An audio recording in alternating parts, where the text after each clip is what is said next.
Hi hello ನಮಸ್ತೆ ಆಗ್ರಯೋಗಿ ವರ್ಲ್ಡ್ಗೆ ಸ್ವಾಗತ. ಎಲ್ಲರೂ ಚೆನ್ನಾಗಿದ್ದೀರಾ? ಇವತ್ತು 5ರಿಂದ 3 ಚುಕ್ಕಿಯ ಒಂದು ರಂಗೋಲಿಯನ್ನು ಅತಿ ಸುಲಭವಾಗಿ ಬಿಡಿಸಿ ತೋರಿಸಿದ್ದೇನೆ. 1000 ವರ್ಷದ ಹಿಂದೆ ರಂಗೋಲಿ ಹೇಗಿತ್ತು ಗೊತ್ತಾ ನಿಮಗೆ? ಹಳೆಯ ಕಾಲದಲ್ಲಿ ರಾಜರು ದೇವಸ್ಥಾನಕ್ಕೆ ಚಿನ್ನ ಬೆಳ್ಳಿಯ ಪುಡಿಗಳಿಂದ ರಂಗೋಲಿಯನ್ನು ಹಾಕಿಸ್ತಾ ಇದ್ರಂತೆ. ಇದರ ಬಗ್ಗೆ ಮಹಾಭಾರತದ ಕಾಲದಲ್ಲೂ ಉಲ್ಲೇಖವಿದೆ. ಈ ರಂಗೋಲಿಯ ಬಗ್ಗೆ ನಿಮ್ಮ ಅನಿಸಿಕೆ ಅಭಿಪ್ರಾಯವನ್ನು ಕಮೆಂಟ್ ಮಾಡಿ.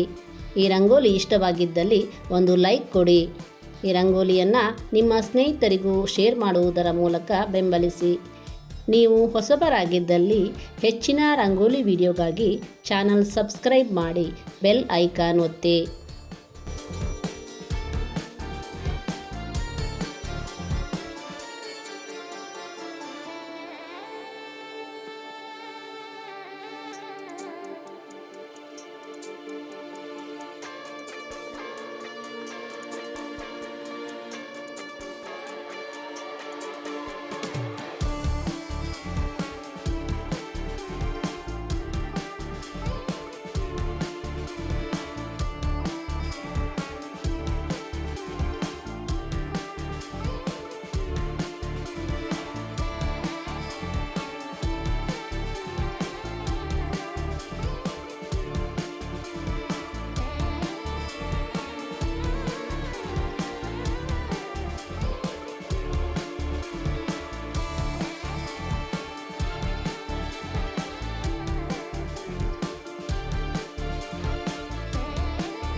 ಈ ರಂಗೋಲಿ ವಿಡಿಯೋವನ್ನು ಪೂರ್ತಿಯಾಗಿ ನೋಡಿದ್ದಕ್ಕೆ ತುಂಬು ಹೃದಯದ ಧನ್ಯವಾದಗಳು.